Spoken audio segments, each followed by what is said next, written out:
نحمد و نصلی علی رسول الکریم اما بعد محترم صدر محفل، منصفان محفل اور شریکان محفل، السلام علیکم رحمۃ اللہ وبرکاتہ۔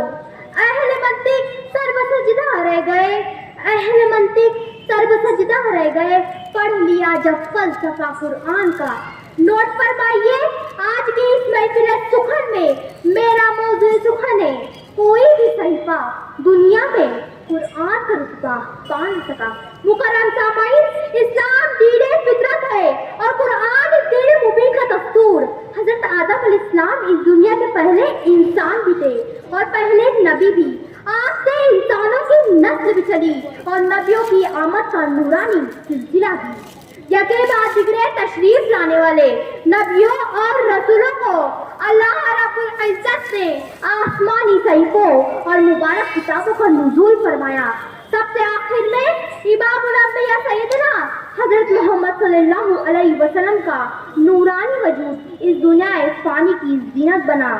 اللہ نے اپنے حبیب صلی اللہ علیہ وسلم پر قرآن کریم جیسی عظیم المرتبت کتاب نازل فرما کر ختم نبوت اعلان فرمایا۔ حبیب کبریا ہو پرتو قرآن تم ہو، خدا کے بعد افضل ہے امام المرسلی تم ہو۔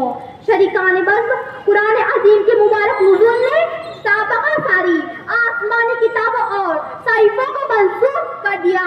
تفسیر ابن کثیر کے تحت عظمت قرآن کا عمدہ ترین اقتباس پڑھیے اور سر ڈھونڈیے کہ یہ بہترین کتاب بہترین رسول سیدنا حضرت محمد صلی اللہ علیہ وسلم پر بہترین فرشتے حضرت جبرائیل علیہ السلام کے ذریعے بہترین مہینے رمضان المبارک میں بہترین شہر عالم حرم مکہ و مدینہ میں بہترین لغات عربی مبین میں نازل ہوا ہے۔ رب کائنات اپنی بے مثل کتاب کی عظمت بیان فرماتا ہے کہ اگر ہم قرآن کو کسی پہاڑ پر نازل کریں تو پہاڑ ہیبت قرآن و یزدان کتاب نہ لاتا اور دب جاتا۔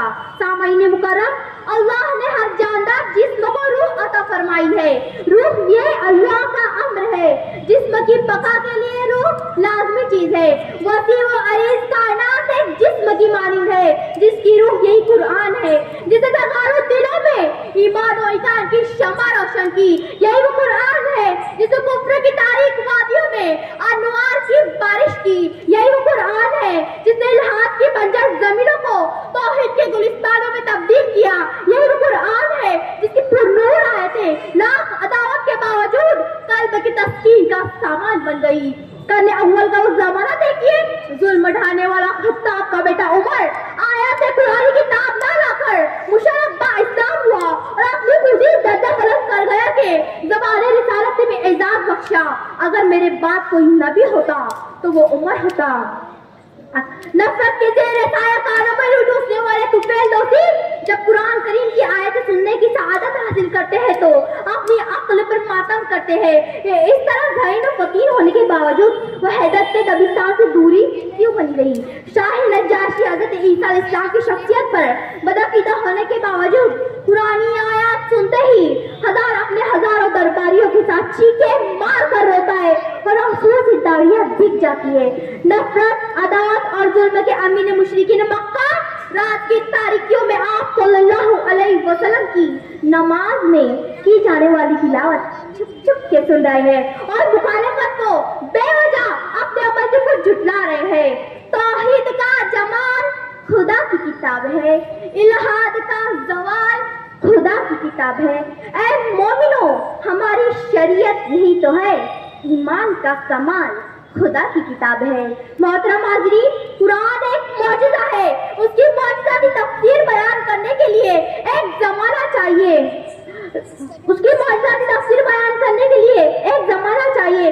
سابقہ ساری آسمانی کتابیں اور صحیفے اپنی اصل شکل کھو کر دنیا سے ناپائید ہو چکے ہیں۔ قربان چاہیے قرآن کی عظمت کر کے اس طرح ذہین و فطین ہونے کے باوجود وحدت کی رابطان سے دوری کیوں بنی رہی؟ قرآن کے ماہرین مفسرین کے کمالات ایک طرف، 7-8 سال 10 سال کے معصوم بچوں کی سینے بآسانی سے یہ محفوظ کر لیتے ہیں۔ اسی لیے تو رب کائنات نے صاف اعلان فرما دیا کہ اِنَّا نَحْنُ نَزَّلْنَا الذِّکْرَ وَإِنَّا لَهُ لَحَافِظُونَ کہ ہم نے اس قرآن پر نازل کیا ہے اور بے شک ہم خود اس کی حفاظت کرنے والے ہیں۔ شریکان بس ہوش کے ناخن لے، خدا کی عظیم کتاب ہم سے تقاضا کرتی ہے کہ اس کی روزانہ تلاوت کی جائے، اسے سمجھا اور سیکھا جائے، مفسرین کی قرآنی تفسیریں پڑھی جائے اور زندگی قرآنی احکامات سے انقلاب برپا کیا جائے۔ امی کے دل سے دعا گو کہ اللہ ہماری اس کی ہدایت ہمیں جلد عطا فرمائے، آمین۔ گر تمہیں خواہی مسلمان عزیزتن، گر تمہیں خواہی مسلمان عزیزتن، نیست ممکن جزبہ قرآن عزیزتن، وما علینا الا البلاغ۔